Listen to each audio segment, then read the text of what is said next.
Welcome to Soft Mystic Stories. Picture this. It's 2 a.m. in a suburban house somewhere in the world. Through a kitchen window, moonlight spills across the backyard. A cat moves through the grass, absolutely silent. Each paw placed with surgical precision. Its eyes are locked on something you can't see. A mouse, maybe, or a moth. Every muscle coiled, focused, alone. It's completely unaware that you're watching. Completely indifferent that you exist at all. Now, cut to the front door. Same house, same night. A dog hears your car pulling into the driveway from 3 blocks away. By the time you reach the door, it's already there. Entire body wagging, not just the tail. Everything wagging. Pure, unfiltered joy that you came back like you've been gone for years instead of hours. Same home, same species, caring for them. 2 animals that might even curl up on the same couch, but they might as well be from different planets. Here's the thing that's genuinely wild. These 2 creatures, cats and dogs, are both carnivores. They're actually related. If you go back far enough in evolutionary time, they share a common ancestor. Some ancient mammal, prowling through forests that don't exist anymore. But somewhere along the way, their paths split.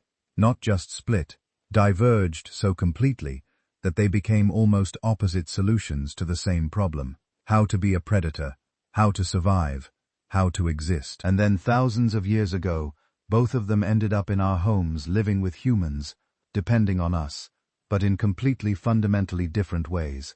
That's the mystery we're unraveling tonight. How did cats and dogs evolve so differently? Why does your dog lose its mind with happiness when you come home while your cat barely glances up from its nap? Why do dogs live for your approval, and cats act like they're doing you a favor by existing in your presence? Why can you train a dog to do basically anything, but teaching a cat to come when called feels like negotiating with a tiny furry dictator? The answers aren't just interesting. They're buried in millions of years of evolutionary history. Ancient forests, where the first cat-like creatures learned to hunt alone. Ice Age plains, where wolf packs developed strategies that required cooperation, trust, and something that looks a lot like loyalty. Strange environmental pressures that shaped bodies, rewired brains, and created 2 completely different ways of being a predator. If you're using this to fall asleep, perfect. That's exactly why I make these. Subscribe maybe, and tell me where you are and what time it is right now. I check the comments, and it's fascinating. Tokyo at dawn, Austin at midnight, someone in Oslo at breakfast. All of us wondering about the same thing, why our pets are the way they are. The journey we're about to take goes deep. We're talking 50 million years into the past, back to when the ancestors of modern carnivores were still figuring out what it meant to be a meat-eater. We'll watch as one branch of the family tree develops retractable claws and solitary hunting strategies. Another branch discovers that working together means taking down prey 10 times your size. We'll see how ice ages and shifting climates pushed these animals into different ecological niches, different survival strategies, different ways of thinking. And then we'll fast forward to something even stranger, the moment when humans entered the picture. Because here's what most people don't realize. Dogs didn't just get domesticated, they were transformed, reshaped by thousands of years of living alongside humans into something that barely resembles their wolf ancestors. But cats made a different bargain. They moved into our settlements, our farms, our homes, but they kept something wild, something untamed. They domesticated themselves, but only halfway. Tonight, we're going to understand why. We'll explore the anatomy that made cats into perfect solo assassins and dogs into endurance, hunters that never give up. We'll dig into the psychology, the brain chemistry, the social structures that mean a dog sees you as family and a cat sees you as a useful roommate. Maybe this isn't just a story about pets. It's a story about how evolution creates diversity, how the same starting point, carnivore, mammal, predator, can branch into creatures so different they almost seem designed by different logic entirely. 2 animals, 2 evolutionary paths, 2 completely different relationships with the species that eventually took over the planet. Let's find out how it happened. They go back far enough, and cats and dogs are the same thing. Not similar, not related. The exact same creature. One species that would eventually split into two evolutionary paths so different, they'd barely recognize each other as cousins. But we're not talking about thousands of years ago. We're talking about tens of millions of years. Deep time so vast that continents have moved, oceans have opened and closed, and entire ecosystems have risen and fallen into dust.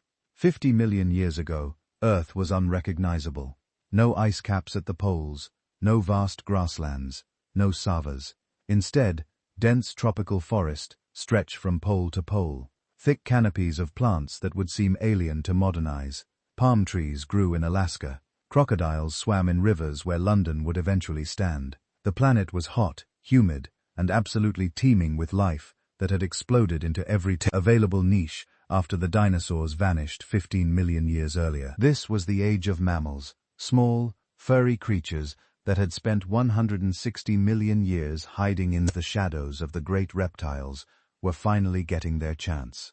And they were diversifying at a rate that would have seemed impossible during the long reign of the dinosaurs. Within just 10 million years of the asteroid impact, mammals had evolved from mouse-sized generalists into creatures as large as modern bears. Some had taken to the water, becoming the first whales. Others had taken to the air as bats. And some had discovered something that would prove extraordinarily successful: meat. Not scavenging, not opportunistic protein gathering, specialized predation, the systematic hunting and killing of other mammals. This was new. During the age of dinosaurs, mammals had mostly been insectivores, crunching beetles and grubs in the underbrush. But now the world was full of herbivorous mammals, growing larger and more numerous every generation. And where there are herbivores, there's opportunity for predators. Enter meiosis, a creature you've never heard of, but whose descendants you probably live with. Mies was small, maybe the size of a modern weasel or small mongoose. It had a long body, short legs, and a long tail. If you saw one, you might think it looked vaguely cat-like, or maybe dog-like, or possibly wheeze-like. And you'd be right on all counts, because meiosis was the ancestor of all of them. Every carnivore alive today, every cat, every dog, every bear, every seal, every weasel, every raccoon, they all trace back to creatures very much like this modest forest dweller of 50-some million years ago. But meiosis wasn't alone. It was part of a whole radiation of early carnivorous mammals, all experimenting with different strategies for catching and killing prey in those dense prehistoric forests. Some climbed trees, developing sharp claws and flexible spines. Others stayed on the ground, developing powerful jaws and the stamina to pursue prey over longer distances. For millions of years, these different strategies coexisted within closely related populations. But around 42 million years ago, something shifted. The carnivore family trees split down the middle. One branch went one direction, the other went another, and the two would never converge again. Scientists call these two branches Philia and Caniformia, the cat-like carnivores and the dog-like carnivores. But here's what's important to understand. This wasn't about being cats or dogs yet. Those specific animals wouldn't evolve for tens of millions of years. This split was about something deeper, something more fundamental. It was about two completely different philosophies of predation, two different ways of solving the problem of how to be a successful hunter in a changing world. The Felformia went one direction, toward specialization, toward solitary hunting, toward the perfection of the ambush. The Caniformia went another, toward flexibility, toward social hunting, toward endurance and cooperation. Neither strategy was better. Both were responding to real ecological pressures. Both would prove phenomenally successful, but they were incompatible strategies. You couldn't be a specialist and a generalist at the same time. You couldn't be a solitary ambush hunter and a cooperative endurance hunter simultaneously. Evolution had to choose. What caused the split? Nobody knows for certain. The fossil record from this period is frustratingly incomplete. We have fragments, hints, tantalizing pieces of evidence, but not the full picture. What we do know is that around this time the world was cooling. Those universal tropical forests were starting to fragment. Open woodlands were appearing, where thick jungle had once stood, and with more open spaces came different prey behaviors. Herbivores that had relied on dense cover for protection now needed to watch for predators. Across greater distances, they became more alert, faster, hard to approach without being detected. Some carnivores responded by becoming even better at stealth, developing retractable claws that wouldn't click against rocks and alert prey, refining their senses to detect the slightest movement, learning to use cover so effectively they could get within striking distance of even the most vigilant herbivore. These were the Felformia, beginning their long journey toward becoming the perfect ambush. Predators. Others responded differently. If prey was too alert to ambush reliably, then don't ambush. Chase, pursue. Develop the endurance to follow prey over long distances until exhaustion made escape impossible. And if one predator couldn't catch fast prey, then hunt in groups. Use cooperation to compensate for what you lack in stealth. These were the Caniformia, starting down the path that would eventually lead to wolves, to dogs, to the most socially sophisticated carnivores the world has ever seen. For millions of years after the split, both groups continued evolving in their respective directions. The fossil record shows increasing specialization on both sides. Felfor skeletons show increasingly flexible spines, retractable claws, specialized teeth for slicing through flesh with surgical precision. Caniform skeletons show changes too, but different ones. Longer legs relative to body size, changes in foot structure that sacrificed climbing ability for endurance running, slightly larger brain cases, possibly reflecting the cognitive demands of social hunting. By 25 million years ago, the two groups were becoming clearly distinguishable. If you could go back and watch them in the forests of the Oligocene epoch, you'd see the beginnings of familiar patterns, the fellow forms moving alone through the trees and undergrowth, patient and calculating, waiting for the perfect moment to strike. The caniforms moving in small groups, communicating with each other through vocalizations and body language, coordinating their movements to surround prey. But they weren't cats and dogs yet. They were their ancestors, the ancient templates from which those later species would emerge. Some of those ancient species were spectacular, fell forms like Denictis, with saber-like teeth stalking horse-sized prey through North American forests. Caniforms like Amphision, the bear dog, a massive predator that might have hunted in packs or alone. We're still not sure. Most of these ancient carnivores are completely extinct now. Entire branches of the evolutionary tree that flourished for millions of years before, vanishing. But two branches kept going. Two branches through all the climate changes, asteroid impacts, and mass extinctions that followed, kept adapting, kept evolving, kept surviving. One would eventually produce Felidae, the cat family. The other would produce Canada, the dog family. And the differences between them, the differences that make your cat and your dog such radically different creatures. Those differences trace back to this ancient split, to a choice made 42 million years ago by small weasel-like predators in forests that no longer exist, hunting prey whose fossils we're still discovering. Everything that came after, every difference in anatomy, behavior, and psychology between cats and dogs, it all flows from this one divergence. Two paths into the future, two solutions to the problem of survival, and neither path knew what its descendants would eventually become. While the Caniformia were experimenting with cooperation, another branch of the carnivore family tree was going in the exact opposite direction. The Felloformia cat-like carnivores were discovering that sometimes the best hunting strategy isn't teamwork. Sometimes it's perfect, patient, solitary violence. Around 25 million years ago, give or take a few million years, the first true cats emerged.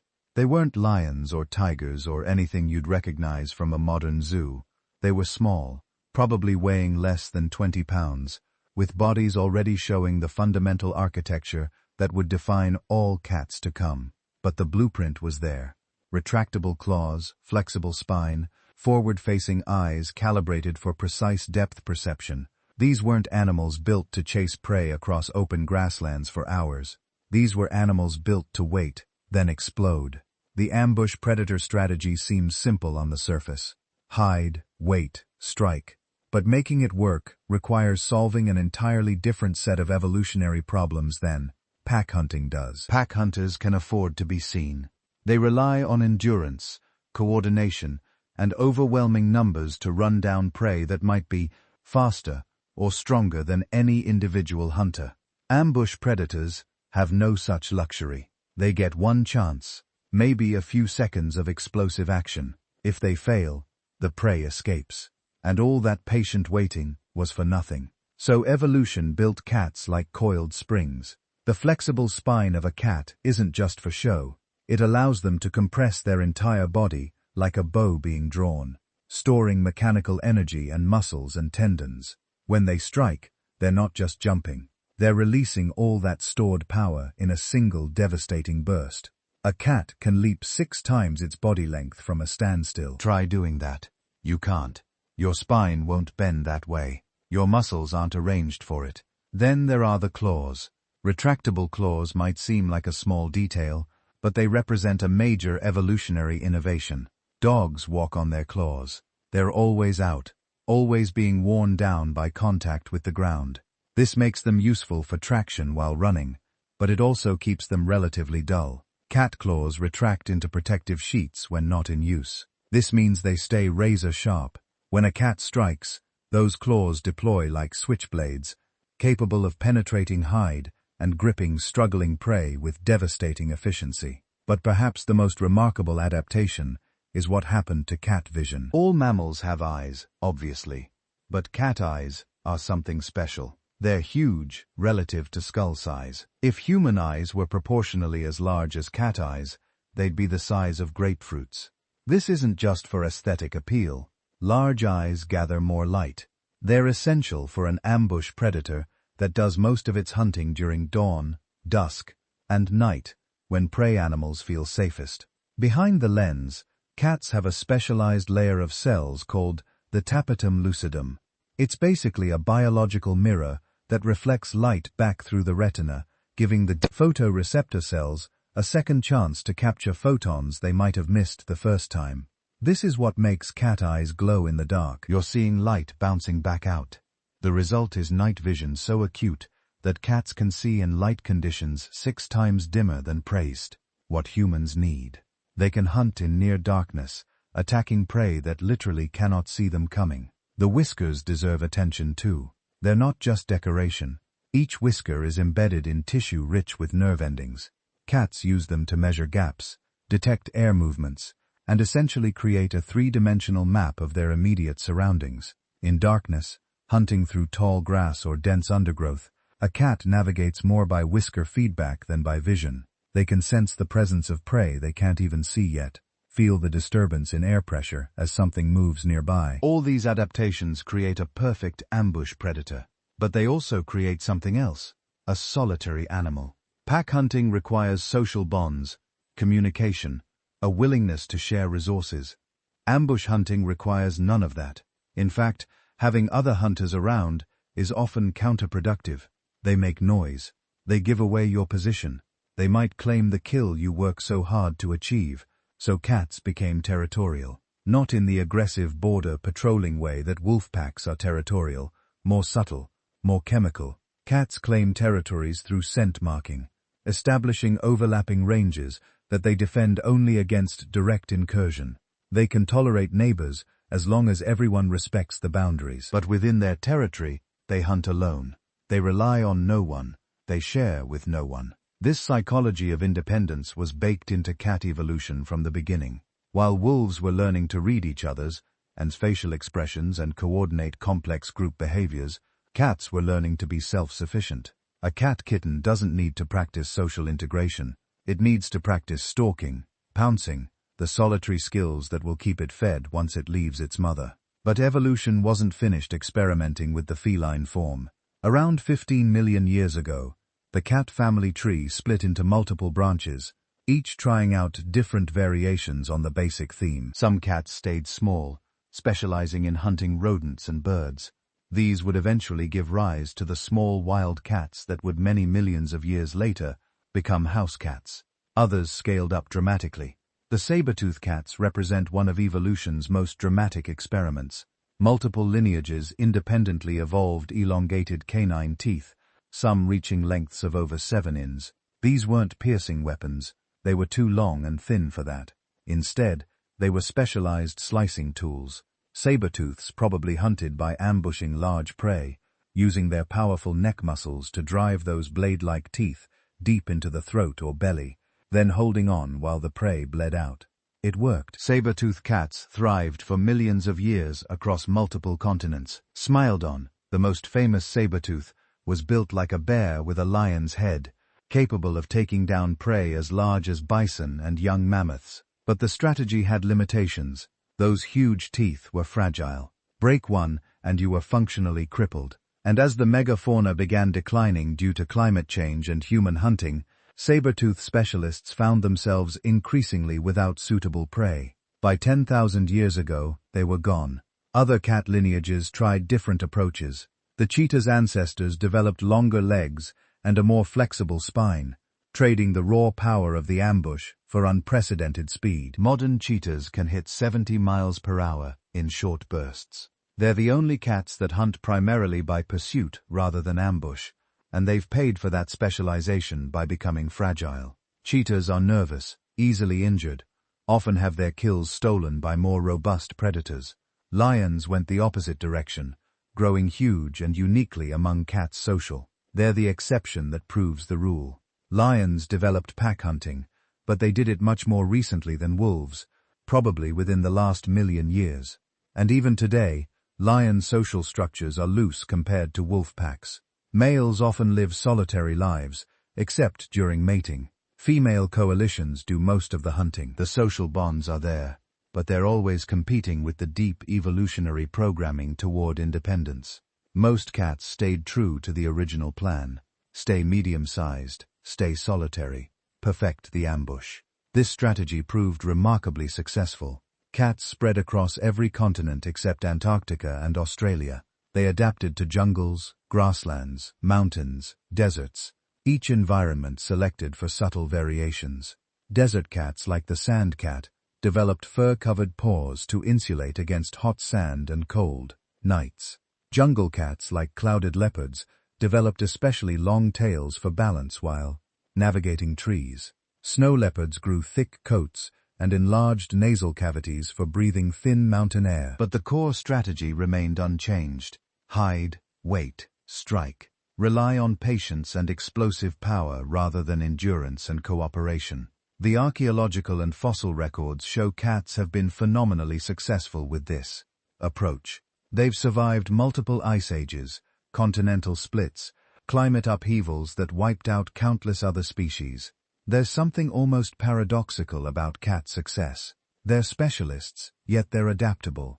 They're solitary, yet they can survive in close proximity to other predators. They're ambush hunters, yet they can thrive in environments from dense forests to open deserts, where hiding spots are scarce. Evolution built them with such fundamental efficiency that the same basic body plan works almost anywhere. The smaller wild cats, the lineage that would eventually give rise to domestic cats, exemplified this versatility. They emerged around 10 million years ago, weighing between 5 and 15 pounds, hunting primarily rodents and small birds. Their size meant they needed less food, could survive in territories that would starve a larger predator. They were too small to take down large prey, but that meant they weren't competing directly with lions, leopards, or the other big cats sharing their ranges. These small cats spread throughout Africa, Europe, and Asia, adapting to local conditions, but remaining remarkably similar in behavior and psychology. Whether in African savas or Middle Eastern deserts, they were solitary, territorial, crepuscular hunters.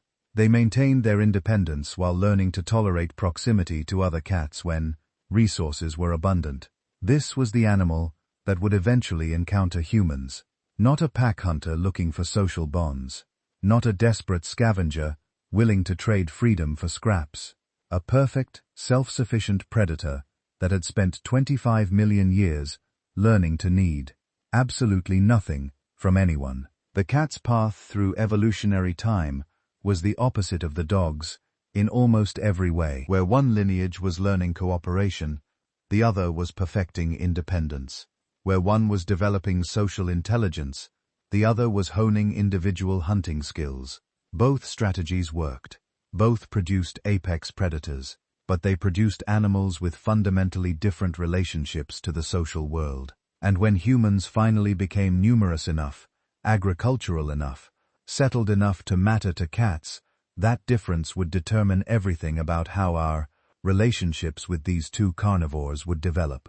Dogs would join us. Cats would make an entirely different arrangement. While the Felfor carnivores were perfecting the art of solitary ambush, their cousins on the other side of the ancient split were writing a completely different evolutionary story. This is the tale of the Canoformia, and specifically the Canid family. The lineage that would eventually give rise to wolves, foxes, jackals, and ultimately the animals sleeping at your feet right now. Around 34 million years ago, the first true canids emerged. The world they inhabited was vastly different from the one that had shaped the cats. Yes, there were still forests and dense vegetation, perfect territory for ambush predators, but the canids were evolving in more open landscapes, grasslands beginning to spread across continents, environments where hiding and pouncing wouldn't cut it. So they developed a different strategy entirely. If you can't hide from your prey, chase it. If you can't overpower it with a single killing bite, wear it down. If you can't do it alone, bring friends. This sounds simple, but it required a complete reimagining of what it meant to be a predator. Pursuit hunting, true endurance predation, demands an entirely different suite of adaptations than ambush hunting. And over millions of years, natural selection began sculpting the canid body into something purpose-built for the long chase. Start with the claws. While felids were developing retractable claws that stayed sharp for that final killing, grapple, canids went the opposite direction. Their claws became fixed, non-retractable, constantly worn down by contact with the ground. This might seem like a disadvantage until you consider what they gained. Those blunt, sturdy claws became traction devices, digging into earth and rock, providing grip during high-speed pursuits across varied terrain. A cat's retractable claws are like switchblades, perfect for close-quarters combat. A dog's fixed claws are like cleats, optimized for the marathon that is pursuit predation. Then there's the skull. Canids developed longer, narrower muzzles than their fellow-form cousins. This wasn't about aesthetics. A longer snout meant more surface area for alactory receptors, enhanced scent processing, capabilities that would prove crucial for tracking prey across vast distances. It also changed the biomechanics of the bite. While cats evolved for the crushing, killing bite to the neck or skull, canids developed gripping and tearing capabilities. Their jaw muscles and tooth arrangement became optimized for grabbing prey, holding on during a struggle, inflicting multiple wounds rather than one perfect killing strike. But the most remarkable adaptation was invisible from the outside. Cardiovascular efficiency, respiratory capacity, thermorelation. The entire canid body became a machine designed for sustained exertion. Their hearts and lungs evolved to process oxygen with remarkable efficiency. They developed the ability to pant, using evaporative cooling, to regulate body temperature, even during extended pursuits in hot conditions. This is what felids largely lack. A cheetah can hit 70 miles per hour, but only for seconds before overheating forces it to stop. A wolf can maintain a steady pace for hours, covering dozens of miles without rest. This endurance hunting strategy opened up prey options that would have been impossible for solitary ambush predators. Large unelit, animals too big and powerful for a single predator to bring down safely, became viable targets when you could chase them to exhaustion and attack as a coordinated group. But here's where things get really interesting. This hunting strategy didn't just require physical adaptations, it demanded a complete restructuring of canid social behavior and psychology. You can't coordinate a complex group hunt if you're a solitary creature. Pack hunting requires communication, cooperation, role specialization, the ability to predict what your packmates will do and adjust your own behavior accordingly. Over millions of years, natural selection began favoring canids with enhanced social cognitive abilities, the ability to read subtle body language in other pack members, the capacity to understand dominance hierarchies, and maintain stable social relationships. Most critically, the development of what we might call theory of mind, the ability to understand that other individuals have their own knowledge, intentions, and perspectives. This is where canids began diverging, not just physically, but cognitively from their fellow form relatives. Cats can certainly learn, solve problems, even form social bonds, but they evolved as fundamentally independent operators. Their survival never depended on understanding what another cat was thinking or coordinating complex activities with other individuals. Dogs evolved under completely different selection pressures. A wolf that couldn't read pack social dynamics, that couldn't anticipate the actions of its hunting partners, that couldn't communicate its own intentions effectively. That wolf wouldn't last long. It would be excluded from hunts, denied access to kills, possibly driven from the pack entirely. Over generations, this created intense selection for social intelligence.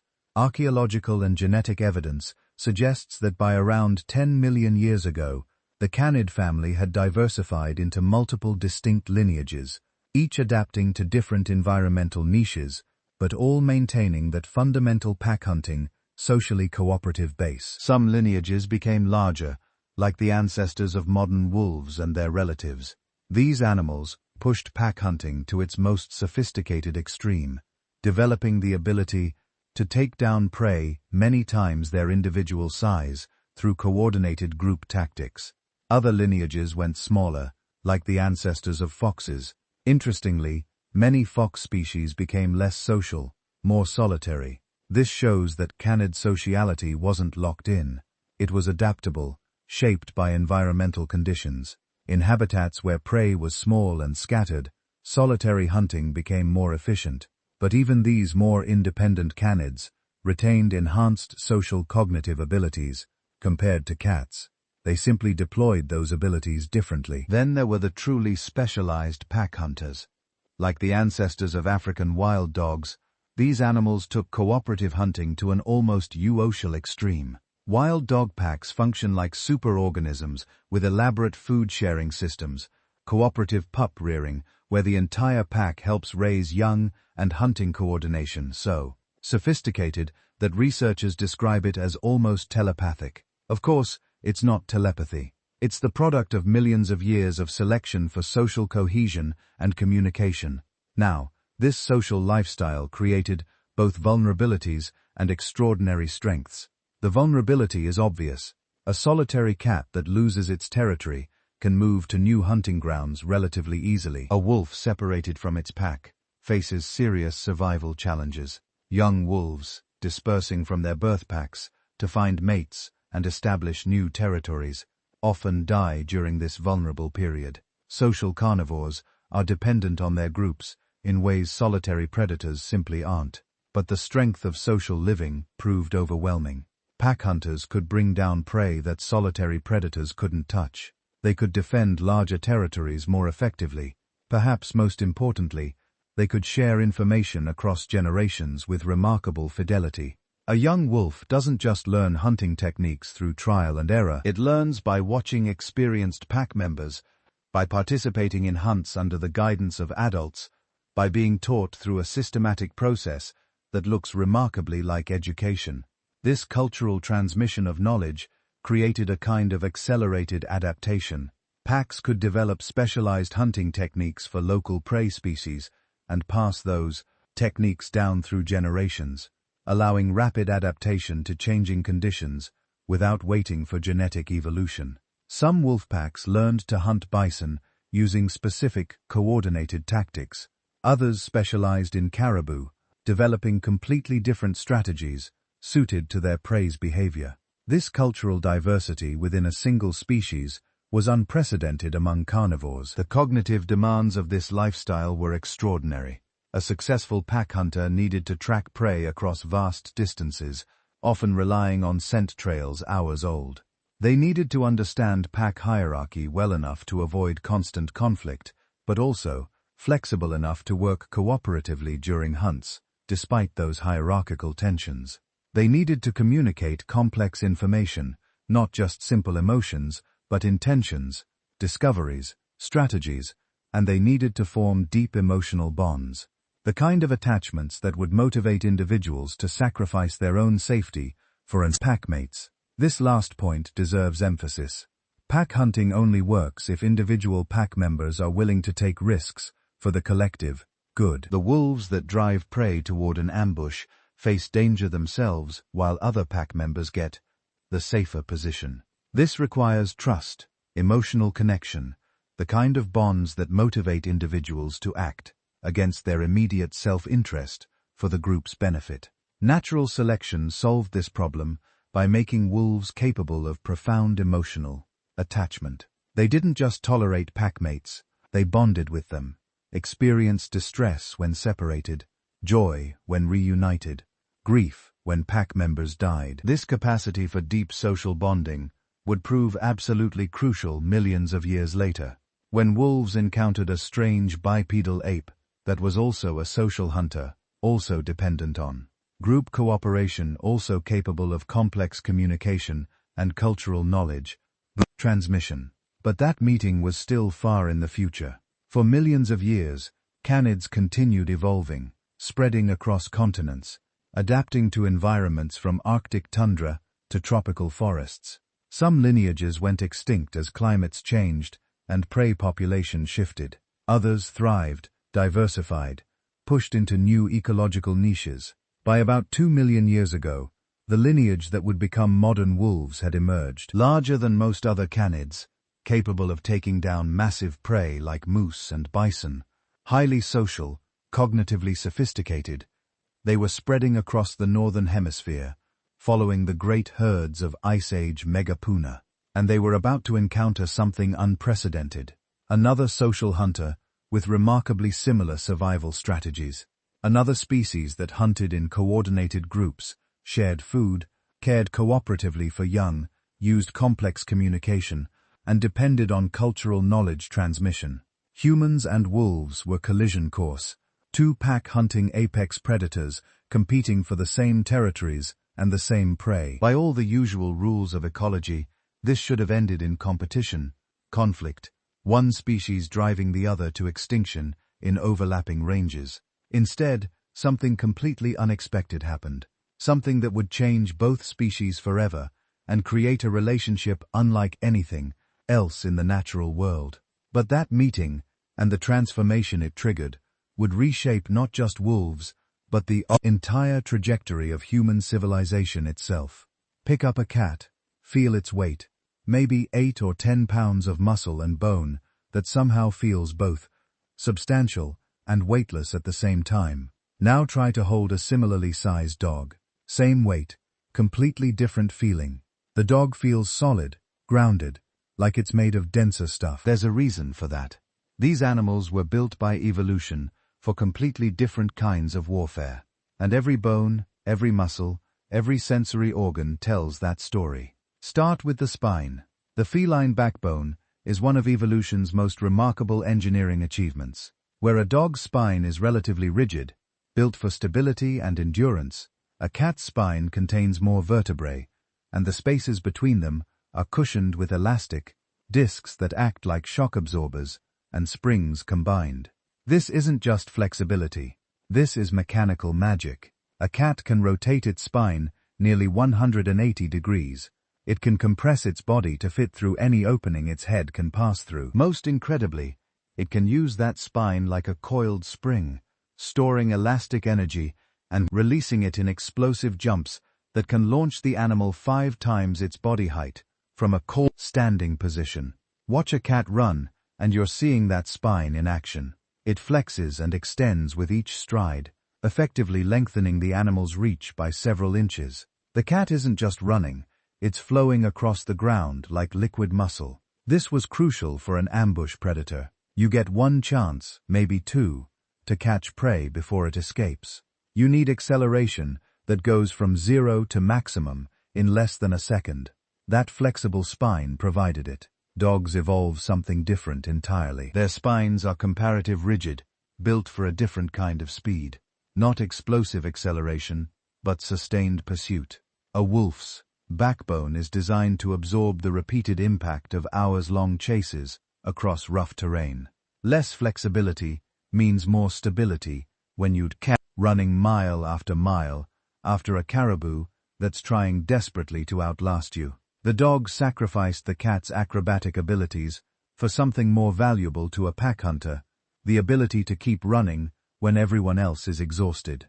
The skeletal differences extend to every part of their frames. Cat leg bones are relatively light, designed to minimize the energy cost of those explosive movements. Dog bones are denser, heavier, built to withstand constant stress over long periods. It's the difference between a sports car and a long-haul truck. Both are impressive, but they're solving completely different problems.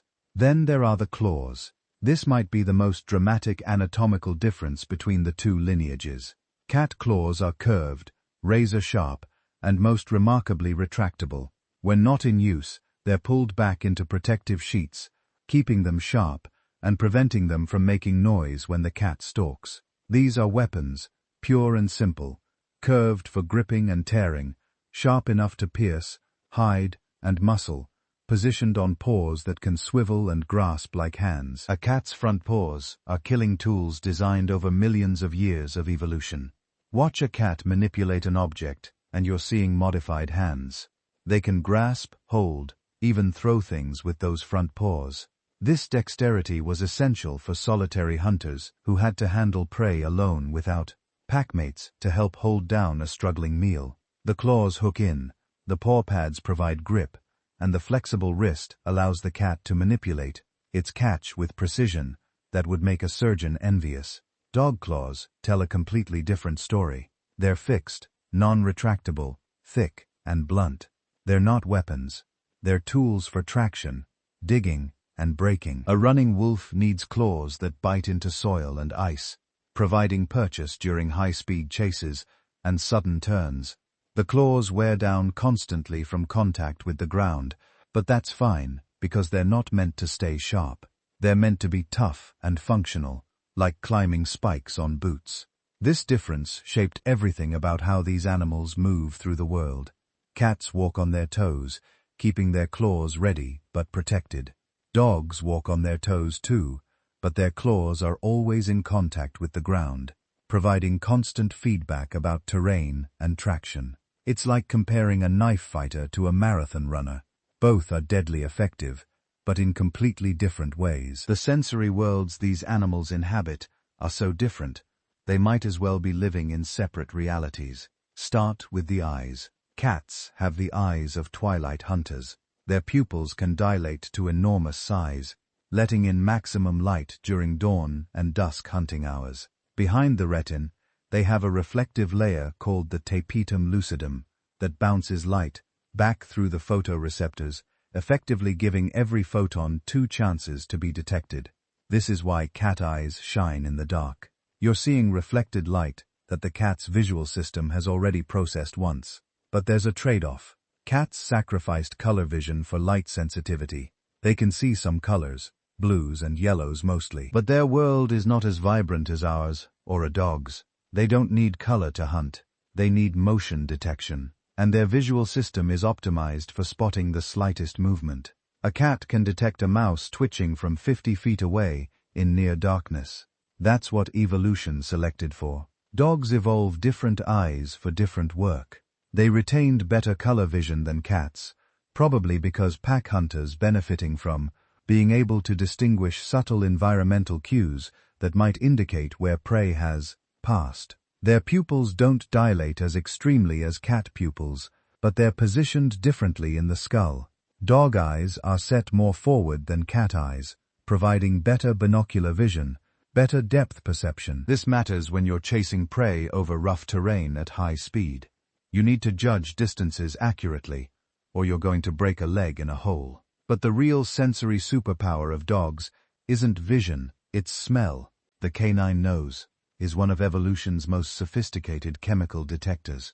Dogs have up to 300 million olfactory receptors in their noses, compared to about 200 million in cats, and maybe 6 million in humans. But it's not just quantity.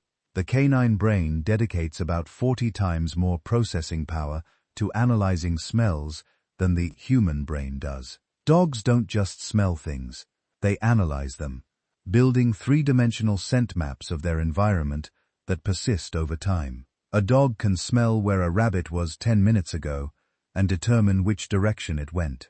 They can smell fear, illness, even changes in blood sugar in diabetic humans. Some researchers think dogs experience smell the way we experience vision, as a rich, detailed model of the world that updates constantly. To a dog, every passing car leaves a signature scent that tells a story about where it smelled and what it's been near. Cats have excellent noses too, much better than humans, but they're not in the same category as dogs. Cats rely more on other senses. Their whiskers, for instance, are incredibly sensitive motion and air pressure detectors. A cat can navigate in complete darkness using only its whiskers, sensing the movement of air around objects, and building a tactile map of its surroundings. They also have a special scent organ called the Jacobson's organ in the roof of their mouth. When you see a cat make that strange, grimacing expression called Fleeman response, mouth open, lips pulled back, they're pulling air over this organ to analyze chemical signals, especially pheromones. The differences extend to hearing. Both cats and dogs can hear higher frequencies than humans, but cats have the edge. They can detect ultrasonic sounds up to 79 kHz, well into the range that mice and other small prey use to communicate. Those large rotatable ears act like radar dishes, capable of independent movement. A cat can point one ear forward and one back simultaneously, monitoring threats from multiple directions while staying focused on prey. Dogs hear well too, up to about 45 kHz, but their hearing is optimized for different purposes. Pack hunters need to detect the vocalizations of packmates over long distances. Dog ears are extremely good at determining the direction and distance of sounds essential for coordinated hunting when pack members are spread across a large area. Inside these animals, the differences continue. Cat digestive systems are those of hypercarnivores, animals that derive more than 70% of their nutrition from meat. Their intestines are relatively short for their body size. They don't need the long, complex digestive tract that herbivores and omnivores require to break down plant matter.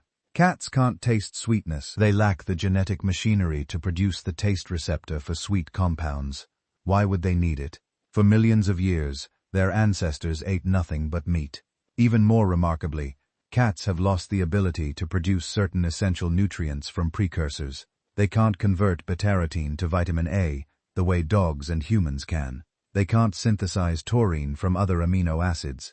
They must get these nutrients directly from animal tissue. This isn't a deficiency, it's an optimization. Evolution stripped away unnecessary metabolic pathways, streamlining the cat's physiology for maximum efficiency on an all-meat diet. Dogs retained more omnivorous capabilities. Their digestive systems are longer, more complex. They can digest starches and plant materials reasonably well, a trait that wolves probably developed to supplement their diet during lean times when prey was scarce. This flexibility would later prove crucial for domestication. Dogs could share human food, including grains and vegetables. Cats needed meat, period. The muscle fibers in these animals tell the same story of different evolutionary strategies. Cats are loaded with fast-twitch muscle fibers, the kind that provide explosive power, but fatigue quickly. A cat at full sprint is one of nature's most impressive displays of power-to-weight ratio, but it can only maintain that speed for a few seconds, maybe 30 seconds maximum, before exhaustion sets in. Every muscle fiber is optimized for that one explosive moment, the pounce that must succeed, or the hunt is over. Dogs have more slow-twitch endurance fibers. A healthy dog can trot for hours without significant fatigue. Wolves have been documented maintaining pursuit of prey for 8 hours or more, covering 50 meters in a single hunt. That's endurance that would kill a cat. But a dog can't match a cat's explosive acceleration or the raw power of that ambush strike. Even their brains evolve differently. Brain imaging studies show that dogs have much larger brain regions dedicated to social cognition. The areas that process facial expressions, interpret vocalizations, and model the mental states of others are significantly expanded in canines. This makes sense for pack animals that must constantly negotiate social hierarchies and coordinate complex group behaviors. Cats have relatively larger brain regions dedicated to sensory processing and motor control. Their brains are optimized for integrating sensory data and executing precise complex movements. A cat's ability to land on its feet when falling, adjusting its body position in mid-air through a sequence of complex rotations, requires extraordinary sensory motor integration. The jaw structures reveal the final piece of the puzzle. Cat jaws are short and powerful with massive muscles that can generate incredible bite force relative to their size. Their canine teeth are long, pointed daggers designed for the killing bite, that precise strike to the back of the prey's neck that severs the spinal cord. The rest of their teeth are specialized for shearing meat with carnassial teeth that work like scissors to slice through muscle and sinew. Dog jaws are longer, providing more leverage for crushing bones and maintaining grip on struggling prey. Their bite is less about precision and more about holding power. A wolf locks its jaws on prey and doesn't let go, letting the pack bring down the animal through sustained pressure and blood loss. Dog teeth are more varied, with molars capable of grinding as well as canines for gripping and sizes for cutting. Every difference tells the same story. These animals were forged by evolution for completely different survival strategies. One became a solitary precision instrument, optimized for the perfect ambush. The other became a social endurance hunter, built for cooperation and persistence. Neither approach was better. Both were brilliantly successful, but they created animals so fundamentally different that, when humans eventually encountered them, the relationships that developed would be completely unlike each other. The stage was set. The players were ready. Now, they just needed to meet. Picture the landscape. Not the world, but the place to Eurasia of 40,000 years ago. Ice sheets, covering everything north of modern Berlin. Grasslands stretching for hundreds of miles where forests would later grow. And cold. Not the cold of a winter morning, the cold of a planet locked in glacial cycles that could freeze rivers solid for months at a time. In this world, humans were still the new kids on the evolutionary block. Modern humans had only recently left Africa, spreading across Asia and Europe, encountering landscapes their ancestors had never seen. They were smart, adaptable, capable of sophisticated planning and cooperation. But they were also small, relatively weak, and competing with predators that had millions of years of evolutionary refinement for killing in these exact conditions. Among those predators were wolves, not the romantic creatures of modern mythology, but apex predators, perfectly adapted to Ice Age hunting. Larger than most modern wolves, possibly weighing 150 pounds or more, pack hunters capable of taking down massive prey like bison, horses, and young mammoths. They had been dominating these landscapes for hundreds of thousands of years before human showed up, and somehow impossibly, these two species, humans and wolves, began one of the most consequential partnerships in the history of life on Earth. Nobody knows exactly how it started. That's the frustrating thing about trying to understand domestication. The process doesn't leave clear archaeological signatures. No ancient human wrote down the moment they first invited a wolf to their campfire. We have to reconstruct everything from fragmentary evidence, genetic analysis, and educated guessing about behaviors that left no direct fossil record. But we have theories, lots of them. And the fascinating thing is that they're all plausible, all consistent with what we know about human and wolf behavior, which probably means the truth involves elements of all of them. The oldest theory is intentional domestication, the idea that humans deliberately captured wolf pups, raised them in captivity, and gradually bred the tamest individuals over many generations. It's a nice story, very human-centric, fits with our self-image as shapers of nature. But it has problems. First, timing. If humans were intentionally domesticating wolves, we'd expect to see a relatively rapid transition from wild wolves to proto-dogs in the archaeological record. But that's not what we see. The evidence shows a long, gradual process spanning thousands, possibly tens of thousands of years.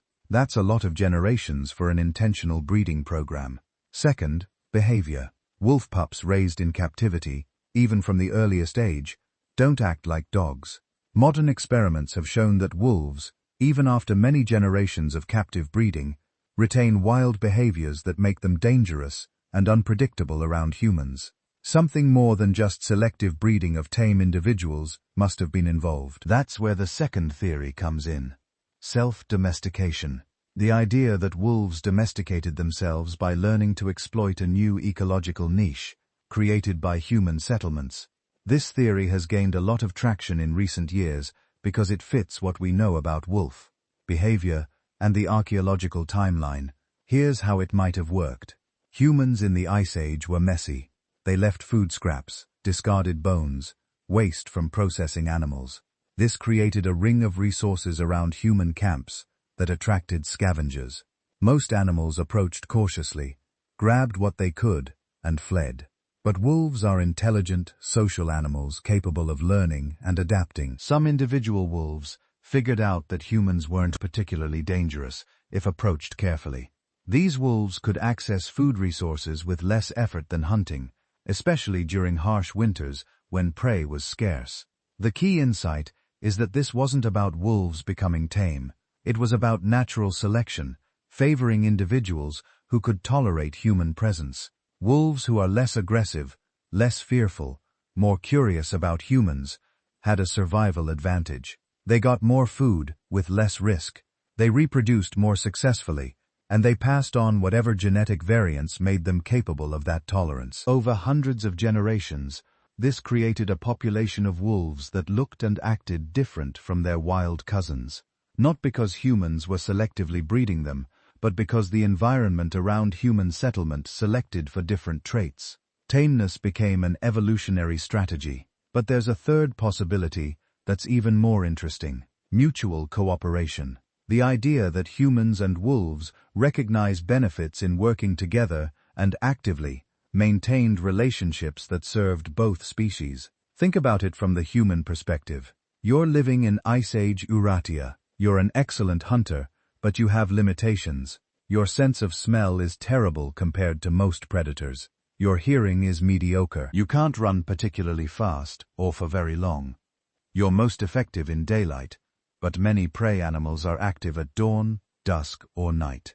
You're surrounded by dangerous predators that can kill you in seconds. Now, imagine having partners who can smell prey from miles away, hear the slightest movement, run at sustained speeds for hours, and see perfectly in low light. Partners who can track wounded animals through terrain where you'd quickly lose the trail. Partners who can guard your camp at night, alerting you to dangers before they arrive. From the wolf perspective, the benefits are equally clear.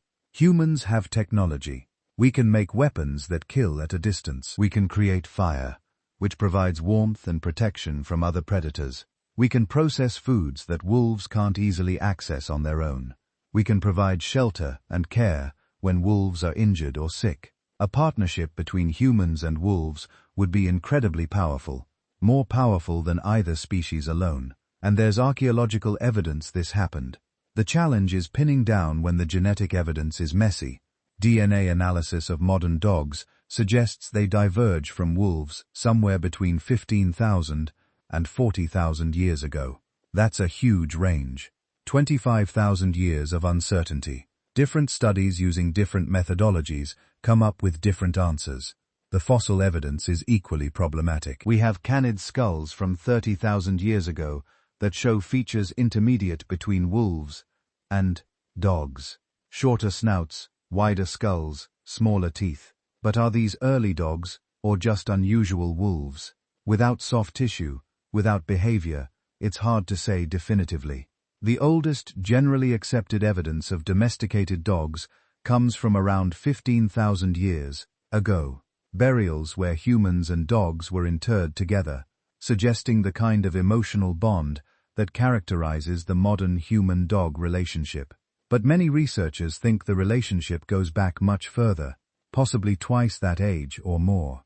What we do know is that wolves were uniquely suited for this transformation. Other canids, coyotes, jackals, foxes, all proved much more resistant to domestication. Even today, after thousands of years of human experience with animal husbandry, it's nearly impossible to domesticate a fox or coyote. They retain wild behaviors, no matter how carefully they're bred. Wolves succeeded where other canids failed because of their social structure. Wolves are pack animals, with complex hierarchies and sophisticated communication. They're capable of recognizing individuals, forming long-term bonds, and coordinating behavior towards shared goals. These are exactly the traits needed to integrate into human social groups. They also have something called neoteny, the retention of juvenile characteristics into adulthood. Wolf pups are curious, playful, eager to please, and responsive to social cues. Adult wolves lose most of these traits as they mature, but some individuals, probably those with particular genetic variants, retained more juvenile behaviors. These individuals would have been most successful in the human-adjacent niche, and natural selection would have amplified these traits over generations. This is why modern dogs look and act like juvenile wolves. The floppy ears, the playful behavior, the eagerness to interact with humans. These are all neotenic traits that were selected for during domestication. We didn't create them intentionally. Evolution created them by favoring individuals who could successfully navigate life alongside humans. But the transformation wasn't one-sided. There's growing evidence that the partnership with wolves changed humans too. Studies of modern hunter-gatherer societies who live with dogs show dramatically higher hunting success rates. Groups with dogs can track and kill prey much more efficiently than groups without them. They can travel farther, explore more territory, and defend themselves more effectively against predators. This suggests that humans who partnered with wolves had significant survival advantages over humans who didn't, which means natural selection would have favored humans who are good at maintaining those partnerships. Humans who could read canine body language, who had the patience to work with animals, who recognized the strategic value of cross-species cooperation over thousands of generations. This would have made us better at domestication generally. The skills we developed working with wolves transferred to other animals.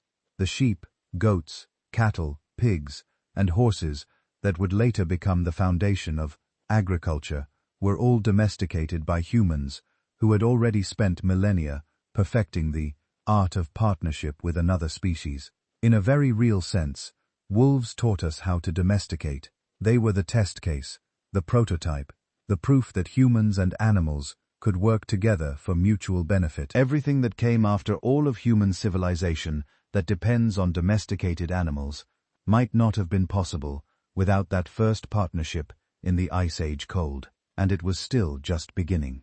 What happened next would transform wolves even more dramatically. The story of how one species became dozens of breeds, each shaped for specific purposes, each carrying the genetic legacy of those first wolves who dared to approach human campfires 40,000 years ago. But before we get there, we need to understand a very different story. Because while wolves were learning to live alongside humans, another group of carnivores was watching from a distance, calculating, waiting, pursuing a strategy that would prove equally successful, but completely different in execution. Imagine the world is already full of dogs. Not the fluffy couch companions, you know, but half wolves, half something else, padding around the edges of human camps. The great partnership between people and pack hunters is well underway. For tens of thousands of years, humans and proto-dogs have been reshaping each other, learning to read each other's faces, sounds, and movements. And in all that time, cats are nowhere. No village tigers, no tame lynxes, no purring leopards lying by the fire. For most of human history, the feline world and the human world run in parallel, rarely crossing, barely noticing each other. Big cats stalk people as prey. Smaller wild cats skirt the edge of human awareness, ghost-like, mostly at night. If dogs joined us by following our footsteps across ice and steppe, cats will wait for a very different moment. They're not interested in hunter-gatherers. They're waiting for barns. To see why, you have to move the clock forward, way forward. Not 100,000 years, not even 40,000. You move to a relatively recent past in evolutionary terms, 10, maybe 12,000 years ago. Just as the last ice age is fading and the world is rearranging itself once again, you find yourself in a different landscape now. Not endless migrating herds, but patches of something new. Fields. You're in the Fertile Crescent, a band of land arcing from the Nile Valley through the Levant, curving over Mesopotamia down towards the Persian Gulf. Rivers like the Nile, the Jordan, the Euphrates, and the Tigris swell with seasonal rains and snowmelt. Floodplains leave behind rich silt. People who once followed wild grains and wild gazelles begin to try a different strategy. They stay, they plant, they wait. The agricultural revolution is not a single event. It's a slow, hesitant experiment repeated in valley after valley. Some groups scatter seeds from wild wheat and barley near their camps. Others start tending stands of grain, weeding, guarding, learning by careful, patient failure what works and what doesn't. Over generations, they coax plants to depend on them, just as wolves once learned to depend on discarded bones. And with the birth of farming, a new kind of ecology appears around humans, an artificial ecosystem. Granaries, simple at first, just pits lined with clay, or baskets stacked under thatched roofs, begin to accumulate what no hunter-gatherer camp ever had in such abundance: concentrated stationary calories. To a human, this is security. To a rodent, this is paradise. Slowly, quietly, the grain calls. Mice, rats, and other small mammals move in. They can smell the seed. They can forage through mud brick, through thatch, through woven walls. At night, while people sleep, they come in numbers that no one has seen before. Each pair can become dozens. Each dozen can become hundreds. For the first farmers, this is a problem that looks almost like a curse. You work all year, and when you finally have enough food to last through the dry season, an army of little teeth threatens to take it all away. But for another predator watching from the edges of this new world, it looks like an opportunity so good it borders on impossible. Because there is one creature perfectly built over millions of years for the job of hunting small, fast, nervous things in tall grass. A small wild cat, Felis sylvestris libia, living across parts of the Near East and North Africa. Solitary hunter. Night vision, like liquid green fire. Reflexes wired for ambush. And it discovers the human village the same way wolves might once have discovered human camps, by following the food. Not our food exactly. The food that steals our food. At first, the relationship is nothing. A shadow flickers along a granary wall. Something screams in the dark and then goes silent. The next morning, there are fewer bite marks in the grain stores. Humans notice, but only in the vaguest way. Some nights are better than others. Some villages lose less grain. Over time, a pattern emerges. Where the wild cats hunt, the rats are fewer. In those places, people go just a little less hungry. This is the cat's bargain beginning to take shape. Dogs joined us as social partners, slowly selected for friendliness, trainability, the ability to fit into a human pack. We shaped them generation by generation, picking the least fearful wolves, the most attentive, the most responsive. Cats come to us along a different path. We do not invite them in. They invite themselves. A few wild cats begin to tolerate being closer to humans than their cousins. Maybe they realize that people, noisy and clumsy as they are, scare off larger predators that would otherwise threaten the cats. Maybe they discover that granaries are safe places to hunt. The wild cats that are less skittish, less likely to bolt at the sight of a human silhouette, have access to more prey, less danger, better territory. Natural selection does the rest. Without any conscious plan from either side, a new niche appears. Cats that are not fully wild, but not owned.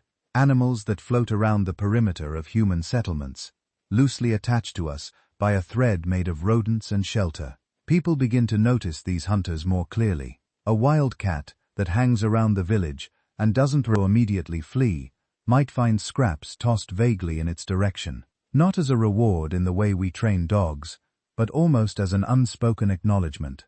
You can stay. The relationship is mutual benefit, not obedience. When the dogs fail to guard the camp properly, humans scold them, hit them, tie them short. When the cat fails to catch rodents, nothing happens. It simply goes hungry or moves on. If dogs were apprentices in a human-designed school for cooperation, cats are contractors. They show up, do the job, then leave when it suits them.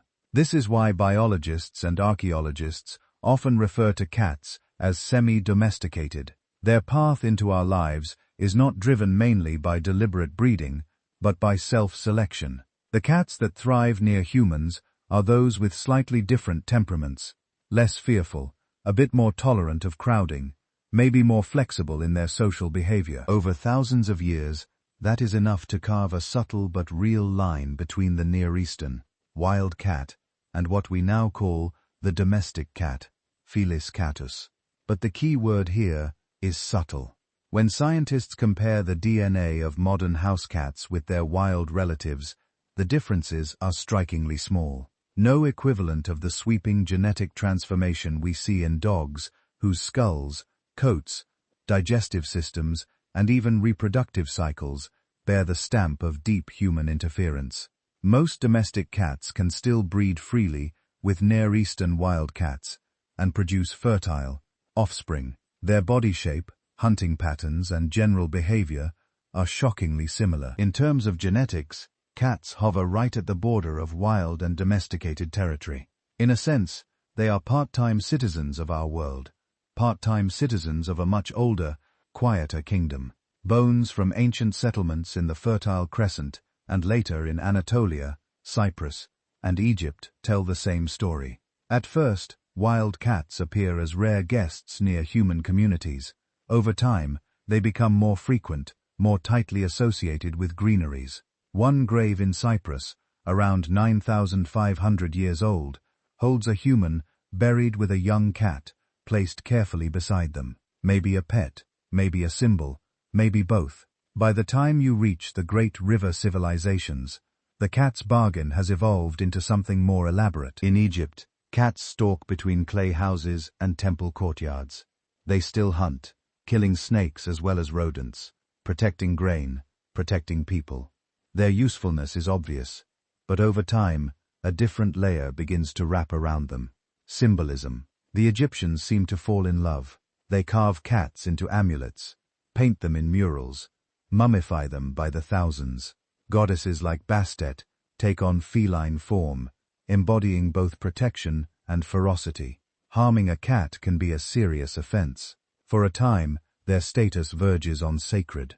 But even here, the relationship is unusual. Nobody is training cats to herd animals, or pull loads, or guard palaces on command. Nobody is systematically breeding them for size or color in a way that leaves a huge genetic fingerprint.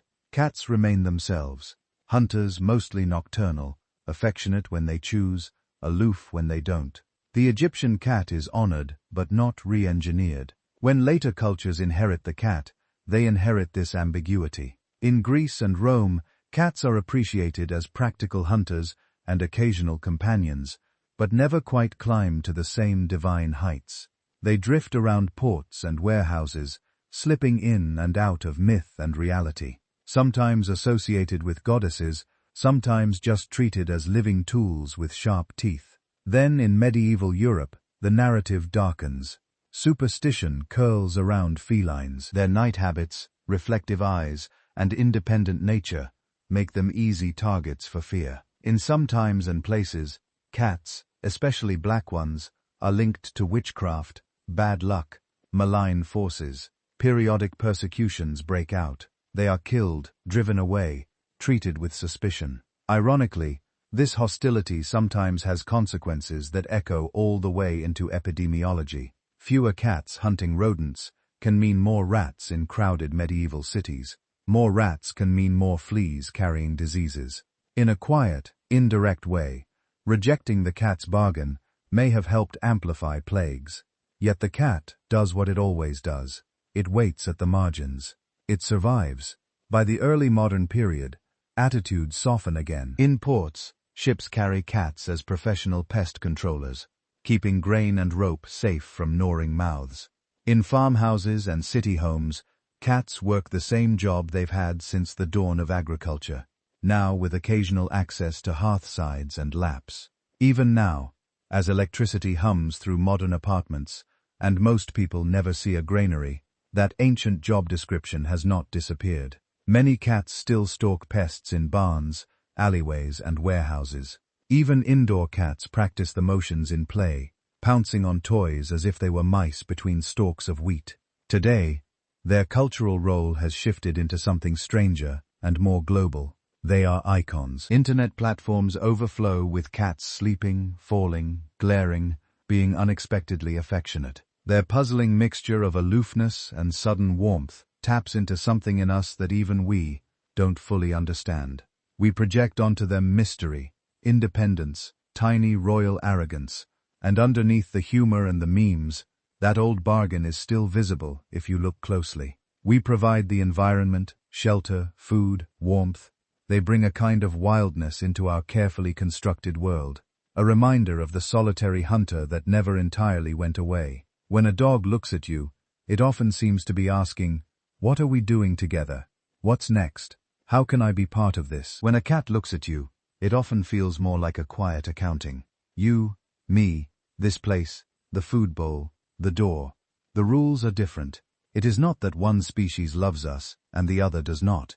Love is a complicated word for cross-species, relationships layered over thousands of years of mutual advantage. But the structures underneath those relationships are different. Dogs were pulled toward us and then pushed, nudged, sculpted into shapes we found useful and endearing. Cats moved toward us only when we had built something that fit their needs. They changed themselves only as much as they had to, keeping one paw firmly planted in the wild. In that sense, domestication for cats is less a surrender and more a treaty. They accepted our world on their own terms. They entered our houses without ever fully leaving their ancestral kingdom of silent steps and sudden motion. They remain among the least altered of our companion animals, genetically and behaviorally, even as they curl on laptops and stroll across city windowsills.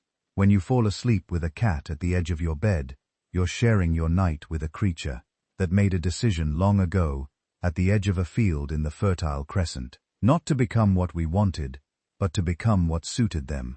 And because of that, because they domesticated themselves rather than being domesticated by us, they continue to feel like ambassadors from another world, a world that only partly overlaps with ours, a world that existed long before the first granary, and will likely continue in some form long after the last.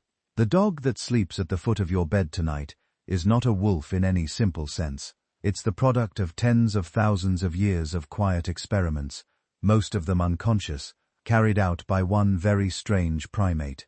U.S. When wolves first slipped into the flickering circle of human firelight, they still looked like wolves. Upright ears, narrow faces, long legs, weary eyes that vanished into the dark whenever someone moved too quickly.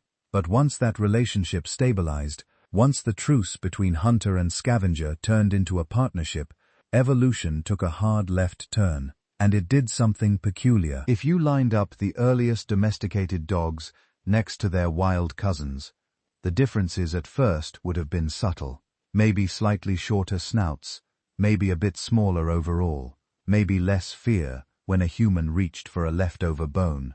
But over generations, as humans kept, bred, and favored the friendliest animals, a whole suite of unexpected traits began to appear.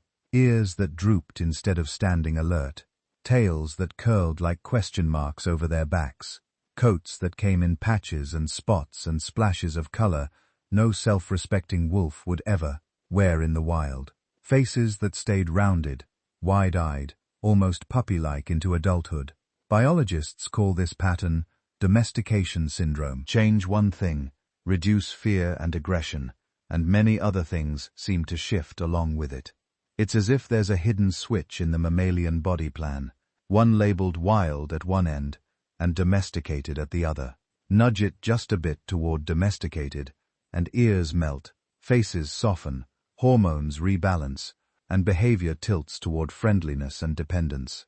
We know this not just from dogs, but from an eerie replay of the process that happened much, much later. In the mid-10th century, a Russian geneticist named Dmitry Belyaev decided to do in a few human lifetimes what our ancestors had done accidentally over thousands of years. He took silver foxes, wild, sharp-toothed, wary, and bred them, using a simple rule. Each generation he picked the calmest, least fearful animals, the ones who didn't bolt at the sound of a human step, the ones who seemed very faintly to tolerate us. He wasn't selecting for floppy ears. He wasn't selecting for spotted fur or curly tails or big round eyes. He was only selecting for tameness. But within a few dozen generations, the foxes started to change. Some were born with white patches on their fur, some with shorter snouts, some with curled tails. Ears that used to stand up now drooped. They began to wag their tails at humans, to seek eye contact, to whine when left alone. Their bodies, their faces, their stress hormones, their reproductive cycles, all shifted, cascading out from that one point of selection. Belle-Îleve's foxes became in effect proto-dogs, not because anyone set out to sculpt them that way, but because what happens when evolution is pushed hard and consistently toward friendliness. The same thing seems to have happened with wolves. Early humans probably didn't think of themselves as breeders. They weren't drawing up pedigrees around the campfire. They were just more likely to tolerate the bold but not aggressive wolf, the one that didn't snap at children, the one that followed the group without becoming a threat. Those wolves got scraps. They got shelter near camp. They had more pups survive long enough to breed. Over centuries, maybe millennia, the wild wolf sharp profile blurred. And then something else happened. Diversity. Once humans started keeping dogs in earnest, the single type of proto-dog fractured into many. At first, this wasn't about aesthetics. It was about work. Different groups facing different challenges slowly shaped different kinds of dogs. In open grasslands where herds needed to be watched and steered, humans favored dogs that could run all day, nip at heels without injuring, respond instantly to whistles or gestures. The herders, lean bodies, sharp minds, nerves tuned like violin strings to human cues. In mountain passes and forest edges, people started selecting for something else: vigilance and courage, a willingness to stand between the camp and whatever might emerge from the dark. Guardian dogs grew larger, more imposing, suspicious of strangers, but devoted to their own people and animals. Hunters took the partnership even further. Some dogs were tuned to scent, able to follow invisible chemical trails over miles of terrain. Others were tuned to sight and speed, chasing down fast-moving prey over open ground. Still others specialized, flushing animals from dense brush, diving into icy water after fallen birds, tracking wounded prey. Form followed function. Slender sighthounds on the plains, thick-coated web-footed retrievers near water, short-legged terriers for diving into burrows and dragging out animals that preferred not to be found. And then there were the companions. Even in very ancient societies, not every dog worked in a clear utilitarian way. Archaeological sites show burials where dogs are laid beside humans, clearly valued beyond their practical use. Small lap-sized dogs emerge early in some civilizations, bred less for hunting or guarding, and more for being near us, warming feet, alerting to visitors, offering company in long winter nights. By the time agriculture spread and villages swelled into towns, dogs had already split into multiple functional types: herders, hunters, guardians, companions, and various mixtures in between. But under all of that variety, something deeper had shifted too: their minds. A modern wolf raised by humans can be quite tame. It may accept hand-feeding, tolerate petting, even show what looks like affection. But wolves, even friendly ones, don't read us the way dogs do. Ask a wolf pup and a dog pup to solve a very simple puzzle. 2 cups, one with food under it, one empty, and then just point. Dogs, even very young, untrained ones, watch the human hand, look back at the cups, and choose the one indicated. Wolves mostly ignore the gesture. They sniff around. They guess. But the idea that your pointing finger is information, is meaningful, doesn't quite land. Dogs treat human faces, hands, and voices as if they were written instructions.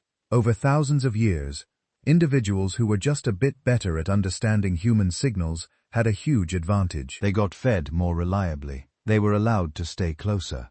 They were trusted with more important jobs. The result is a mind that orbits ours.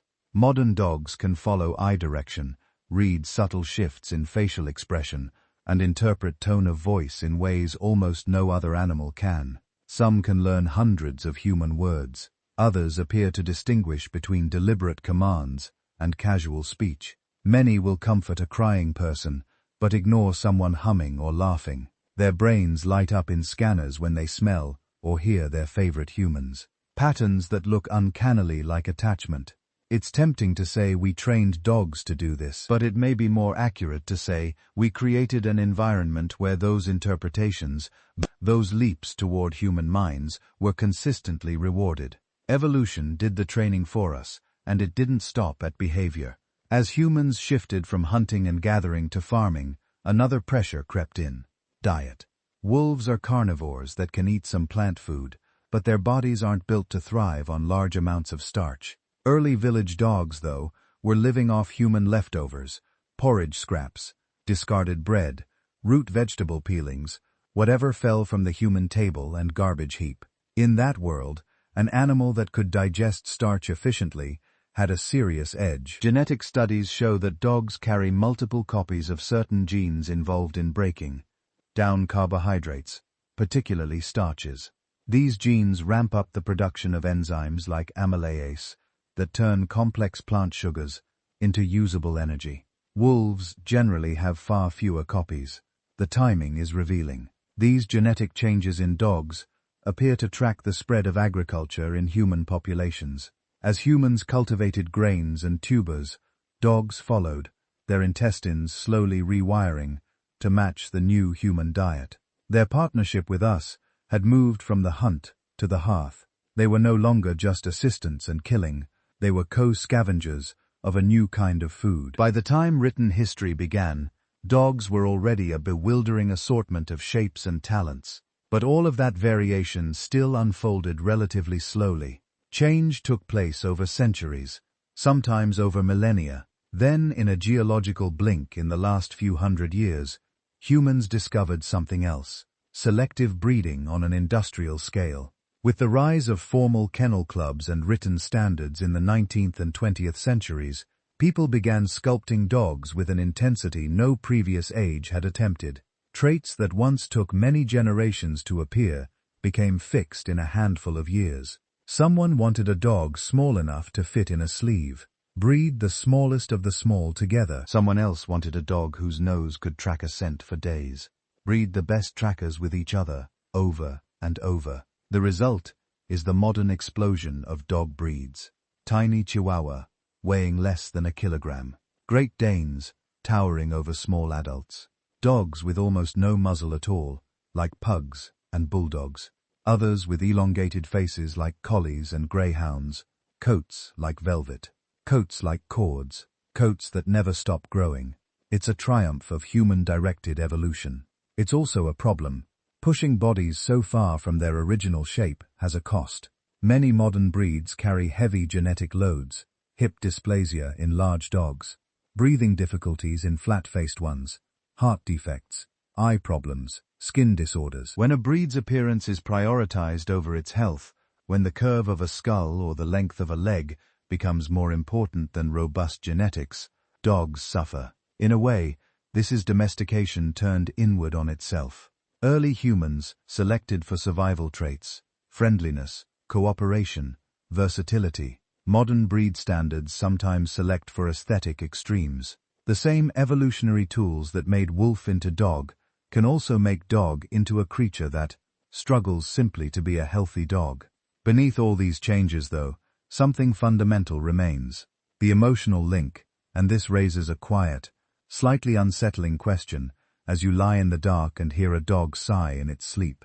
Have dogs evolved to manipulate our emotions? Look at a classic puppy eyes expression. The slightly raised inner eyebrows, the softened gaze, the tilt of the head. For a long time, people assumed we were just reading human emotions into an animal face. But anatomical studies found something more concrete.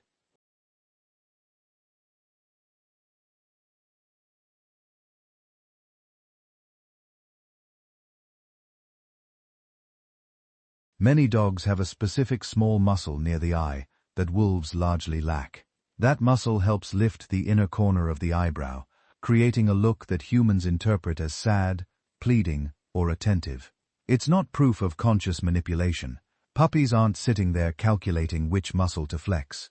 But over many generations, dogs that happened by chance to move their faces in ways humans found cute or emotionally compelling likely got more attention, more food, more care. Those dogs survived and passed on their facial structure. Our nervous systems, tuned by millions of years of parenting our own young, respond almost automatically to large eyes, rounded faces, and expressive brows. Dogs slipped into that ancient circuit and found a comfortable place there. Whether we see it as manipulation or communication depends on how we feel about the partnership itself. From one angle, dogs have hacked our caregiving instincts, turning human affection into a survival resource.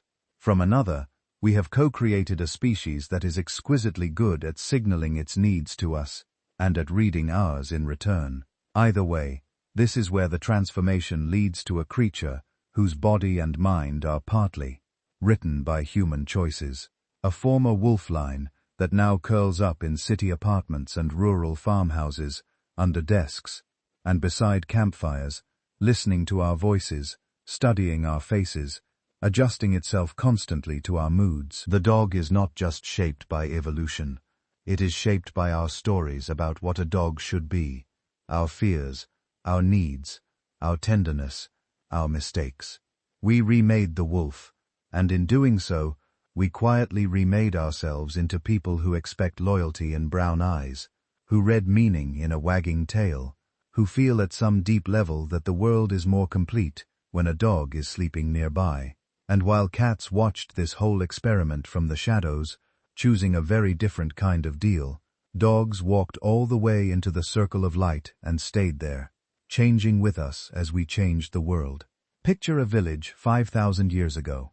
Clay walls, grain stores, the soft rustle of harvested wheat drying in the sun. At night, the granaries aren't empty. They pulse with tiny heartbeats. Mice, rats, beetles, all feasting on the food your people worked so hard to grow. And then, silently, something else slips in. A small striped hunter, eyes wide in the dark, movement so smooth they barely ripple the air. It doesn't ask for permission. It doesn't wait for instructions. It just hunts. By morning, there are fewer mice. Maybe some torn bodies left behind like tiny rituals on the threshing floor. The people notice. They don't chase the cat away. They leave a little scrap of food out by the doorway. Not as a command, as an invitation. This is the cat's domestication story. Not a surrender, not a reshaping, a bargain. While wolves were being gradually sculpted into dogs, their bodies, their minds, their instincts softened and redirected by thousands of years of intense selective breeding. Cats were mostly left alone. For most of human history, nobody was planning cat bloodlines, pairing specific individuals, tracking traits over generations, because cats came mostly pre-made. The wild ancestor of the house cat, the Nereistan wildcat, was already perfectly adapted to the job humans needed done. Small, stealthy, an expert at ambush, comfortable living on the edges of human settlements as long as there were rodents to hunt. You didn't have to redesign this animal from the ground up. You just had to not scare it away. So, for thousands of years, selective breeding barely touched cats at all. There were no medieval cat kennels deciding which felines would be allowed to mate. No elaborate pedigrees stretching back centuries. Most cats in human history were what biologists would call self-domesticated commensals. Animals that lived alongside humans, not because humans intentionally bred them that way, but because it suited their own interests. The cats that were less afraid of people had access to more mice, more shelter, more leftover food. They thrived in villages and towns. The ones that were too fearful stayed in the wild and remained wild cats. Over generations, that gentle bias did nudge the population. But it wasn't the relentless targeted selection that shaped dogs. You can see the difference in the timeline. Dogs show clear signs of intense human-driven breeding deep in prehistory. Changes in skull shape, teeth size, body proportions. Cats, for most of their shared history with humans, domestic cats and wild cats, are so similar that archaeologists struggle to tell their bones apart. From the cat's perspective, there was no need to surrender control. It could walk into human space, hunt the vermin attracted by human grain, maybe accept some scraps, and then leave whenever it wanted. No leash, no commands, no obligation to guard, herd, or fetch. If humans disappeared overnight, the cat's life plan would barely change. Mice are still mice. Birds are still birds. Darkness is still the cat's oldest friend. This independence is written deep into its social wiring. Cats evolved as mostly solitary hunters. One cat stalking alone, listening for the faint scrape of tiny claws under the grass. One cat deciding where to sleep, where to hunt, when to move. Even in wild populations where food is abundant and you see loose colonies, those cats still operate as individuals sharing a space, not as tightly integrated, to packs with coordinated roles like wolves. Dogs descended from pack-living wolves came to humans already primed for social reshaping. They were used to following leaders, reading group signals, coordinating hunts. It wasn't a huge leap to redirect that social focus toward humans. A wolf that looked to its alpha for cues could become a dog that looked to its human. Cats never made that leap. They can live with us. They can even form social bonds, especially when resources are predictable. But the basic template is different. They don't need a hierarchy to survive. They don't need a leader. Their default mode is self-reliance. And that solitary template put a hard limit on how far domestication could push them. When humans started seriously reshaping dogs, they were selecting for traits that made them easier to integrate into human social systems. Obedience, attentiveness, a strong desire to please. Dogs that were more responsive to human cues survived and reproduced under human protection. Over time, this sculpted an animal that feels incomplete without a social role. Try applying that pressure to early cats, and you hit a wall. A cat that's too dependent on humans, too distracted by social signals, too compliant, loses the very edge that makes it useful. Its job is to be an independent hunter, to patrol the edges, not to sit waiting for instructions. So the cat stayed mostly as it was, an expert predator wearing a thin layer of tolerance for humans like a cloak it can shrug off at any time. You can see this continuity in their behavior. Watch a house cat crouched in your living room, body low, eyes locked on a toy, tail twitching in tiny arcs. That sequence, creep, pause, pounce, is almost identical to a wildcat hunting rodents in the dusk thousands of years ago. Nobody bred that into them. It survived intact because we never tried to remove it. Their players practice for killing. Their sudden sprints down the hallway at midnight aren't random madness. They're the ghost echoes of crepuscular hunting times. Dawn and dusk activity written into their nervous systems. When a cat bats at a dangling string, then grabs it with its front paws and delivers rapid kicks with the hind legs, you're watching a killing technique designed for pinning small prey. It's performance art directed at your shoelaces. Even their senses remain fine-tuned for the hunt. Vision optimized for low light. Whiskers that map the air and the tight spaces a mouse might squeeze through. Hearing calibrated to the frequencies of tiny feet on dry leaves. These are not features you see radically altered by selective breeding the way you do in dogs. Physically, domestic cats are only subtly different from their wild ancestors. Slightly smaller overall, slightly smaller brains, especially in areas linked to fear and reactivity, which may reflect a reduced need for constant vigilance in human environments. But the skeletal structure, the teeth, the muscles, the hunting toolkit, they're basically the same. The most obvious changes are cosmetic. Coat colors and patterns, spots, stripes, blotches, solids, color points, long hair, short hair, even hairless. Once cats settled into human communities and populations grew denser, random mutations affecting fur became more common. Humans sometimes favored the more unusual ones. A white cat in an Egyptian temple, a striking calico in a merchant's home. Over time, that created the dizzying variety of coats we see today. But underneath the fashion, the hunter remains.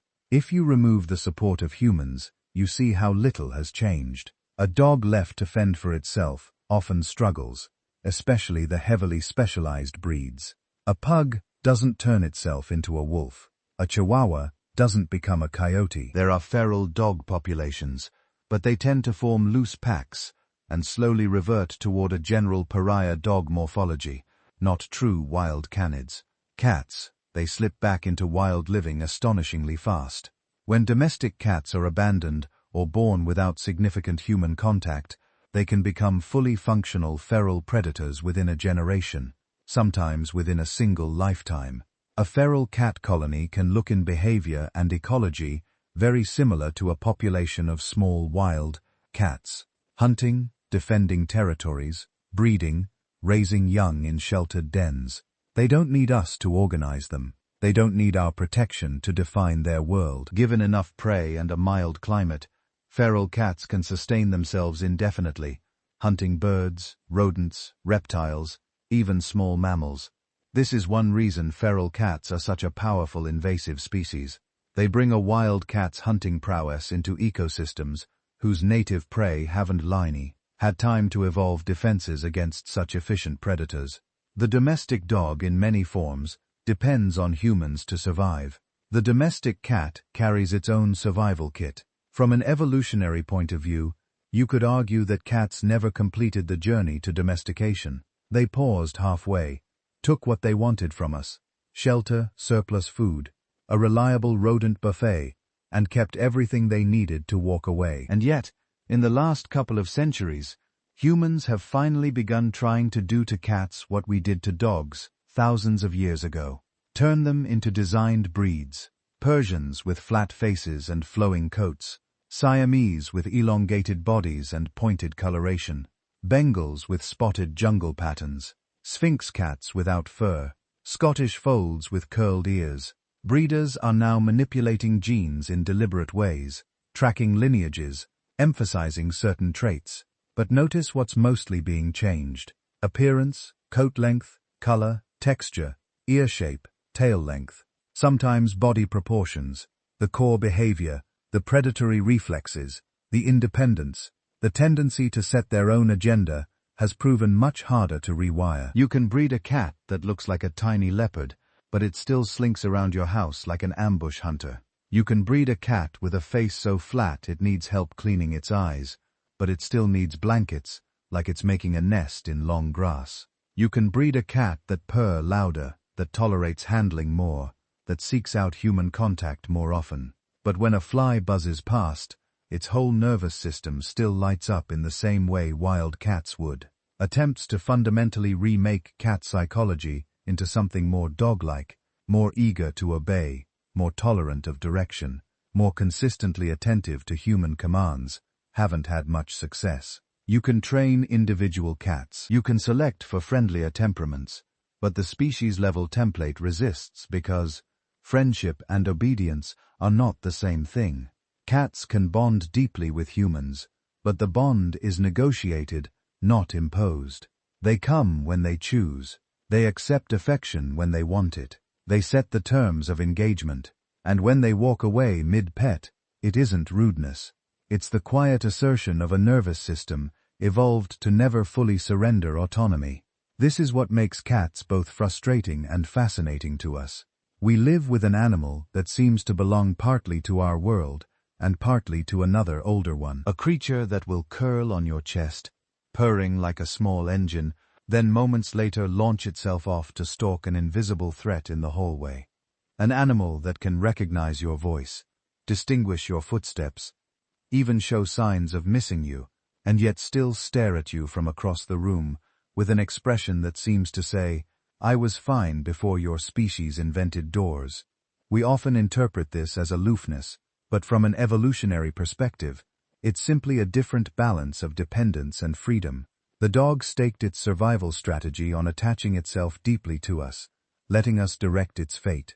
The cat kept its original strategy and added us as a convenient resource. That means our power over the cat's evolution has always been limited. We could nudge coat colors, encourage a bit more tolerance, shape a few breed-specific quirks, but the core architecture, solitary predator, adapted to small prey, remained mostly untouched. So when you watch your cat leap effortlessly onto a high shelf, thread its body through a gap you are sure was too small, then freeze, and stare at some sound only it can hear, you're not just seeing a pet, you're seeing a wild animal in a thin, flexible partnership with our species. Not a redesign, not a reinvention, a truce. The cat stayed wild enough to leave whenever it wants. And somehow that refusal to fully submit is part of what draws us in. Picture this. It's late. The house is quiet. Outside, the world is doing whatever it does when you're not looking. Inside, two predators are asleep in your living room. One is curled into a tight spiral, tail over nose, as if it were a tiny snow leopard, hiding from a blizzard that no longer exists. The other is on its back, legs in the air, chest exposed, snoring louder than any animal that small has any right to. If a wolf slept like that in the wild, it would be dead before sunrise. Same planet, same basic carnivore blueprint, but the minds inside those skulls evolved for very different games. Start with the simplest question. How do they love? Dogs evolved in packs, and then they joined ours. For hundreds of thousands of years, social canids survived because they could form intense stable bonds with other wolves. Parents with pups, hunters with each other, pack with pack. If you can't trust the animal next to you when a 700B elk spins and charges, you don't make it. So when wolves slipped into human camps and began the slow process of domestication, evolution didn't have to invent dog devotion from scratch. It just had to redirect it. The same neural circuits that once locked a young wolf onto its parents and packmates now lock a dog onto you. Modern studies show this in strangely human ways. Put a dog in a room with its person and a stranger, then have the person leave. Heart rate jumps. Cortisol, the stress hormone, rises. The dog may whine, scratch at the door, pace. When the person returns, oxytocin spikes in both of them, the same hormone that flows between human parent and baby. The dog looks, licks, leans, and the nervous system settles. This is what psychologists call an anxious but attached style. Intense bonding, intense worry when that bond feels threatened. Cats were never asked to run headlong at a bison in formation.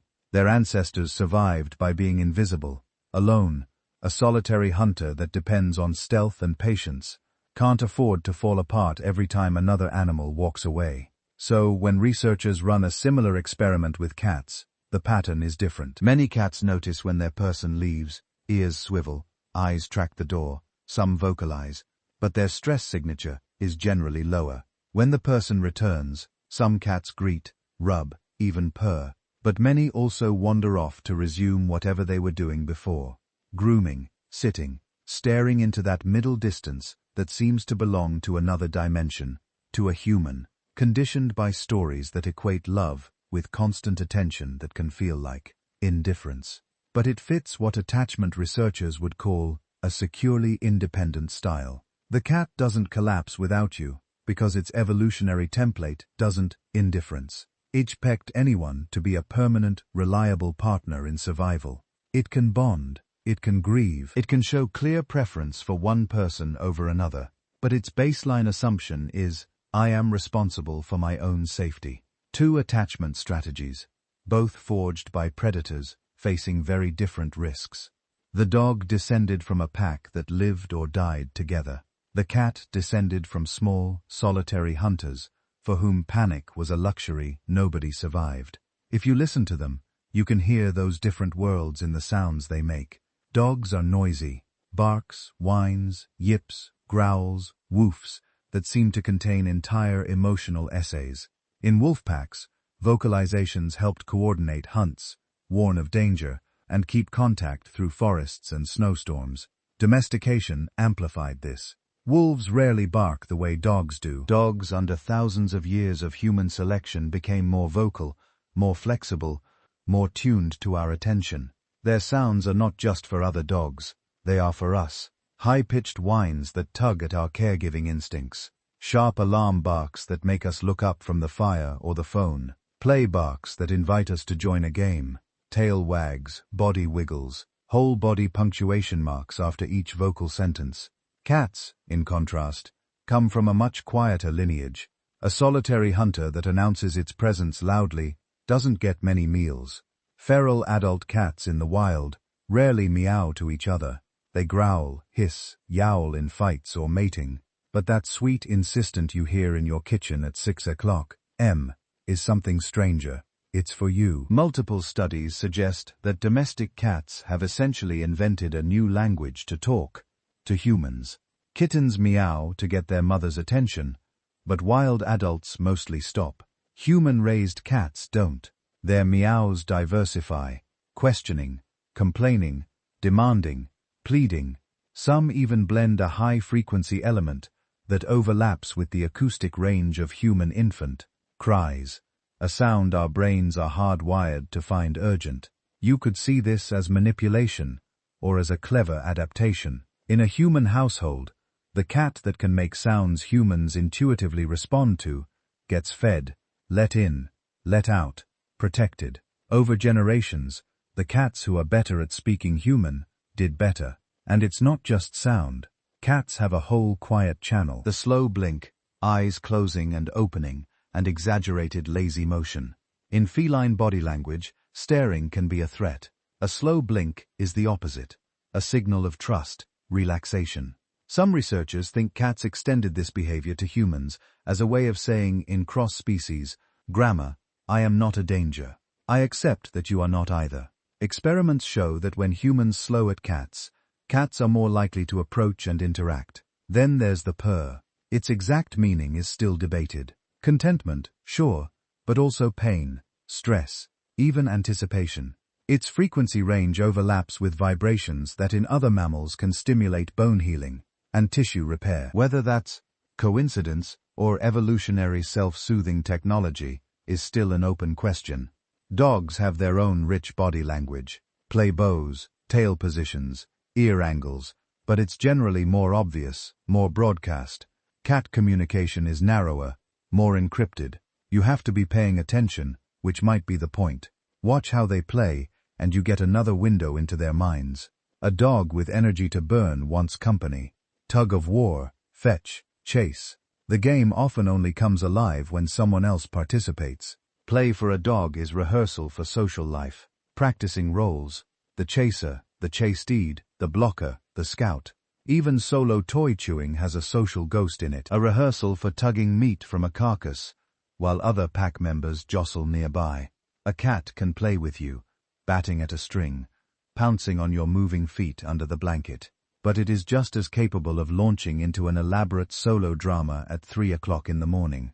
Invisible prey, perfectly timed ambushes on the corner of a couch, sudden explosive sprints followed by proud, alert stillness. Their play maps directly onto their ancestral hunting strategies. Cats rehearse the full solitary stalk-pounce-kill routine over and over. Dogs rehearse cooperative chase and contest. One mind wired for a self-contained, tightly focused sequence of actions. The other wired for dynamic, responsive interaction with teammates. Put a puzzle in front of them, and you can see how that social wiring changes their approach to the world itself. In one famous type of experiment, an animal is given a sealed container with food inside. There's a way to open it, but it takes persistence and discovery. First, the animal is allowed to figure it out. Then, the rules are quietly changed, so the container can't be opened anymore. Dogs, when they realize the puzzle isn't working, often do something peculiar, at least from a wolf's point of view. They stop, look to the nearest human, and make eye contact. They bark, whine, or paw, as if saying, the environment isn't behaving. You, the big-brained toothless ape, fix it. Cats, under similar conditions, are more likely to keep experimenting on the object itself, or walk away entirely. Little or no appeal to the human observer. To some, that looks like stubborn independence. To others, sophisticated expectation management. In the cat's world, nobody else is responsible for solving a problem. Dogs domesticated from pack hunters, whose lives depended on reading social cues, seem to have extended that into a powerful form of social intelligence with humans. They track our gaze, follow our pointing fingers, distinguish between happy and angry tones, and adjust their behavior accordingly. Some can learn hundreds of verbal cues. They are, in a sense, specialists in other minds. Cats are specialists in the material world. Many do understand pointing, tone, routine. But compared to dogs, their social cognition seems narrower, focused on specific individuals and situations. Their real brilliance often shows up in physical navigation, spatial memory, and fine-tuned timing. They know exactly when you always get up, exactly which cupboard door means food, exactly how much force they can use to push a fragile object toward the edge of a shelf without quite knocking it off until they decide to. This difference has sparked a long-gunning scientific argument. Which species is smarter? The dog who can learn human words, perform complex tasks, and show exquisite sensitivity to our emotions, or the cat who solves problems silently, appears less eager to please, and seems to navigate its world with an eerie, detached confidence? Counting neurons, dogs come out ahead. Their brains contain more cortical neurons than cats, which in many mammals correlates with problem-solving capacity. But intelligence is not a single ladder with everyone standing on different rungs. It's a toolkit shaped by the problems each species needed to solve. Dogs needed to track moving prey, coordinate with packmates, interpret subtle signals from both other canids and later humans. A dog that can quickly infer the human is sad, move closer, or the human pointed here. Something important is over there, has a survival advantage in a human world. Cats needed to stalk, ambush, evade larger predators, and make rapid decisions alone.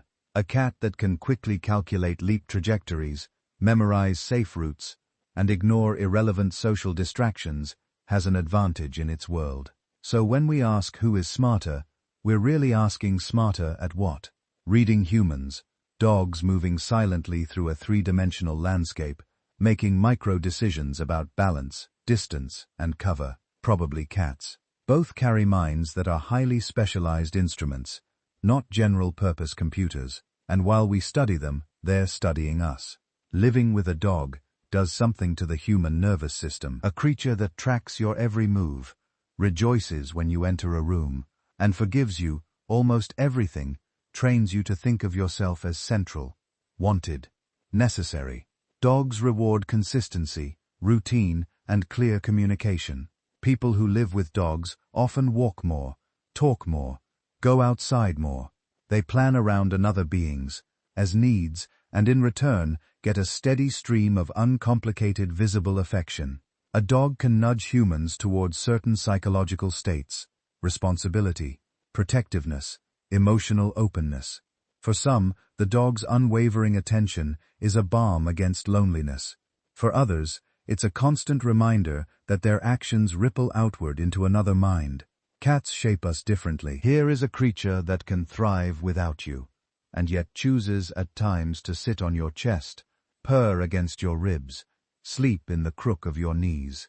It does not perform obedience in the same way. It does not always come when called. It may walk away in the middle of being petted.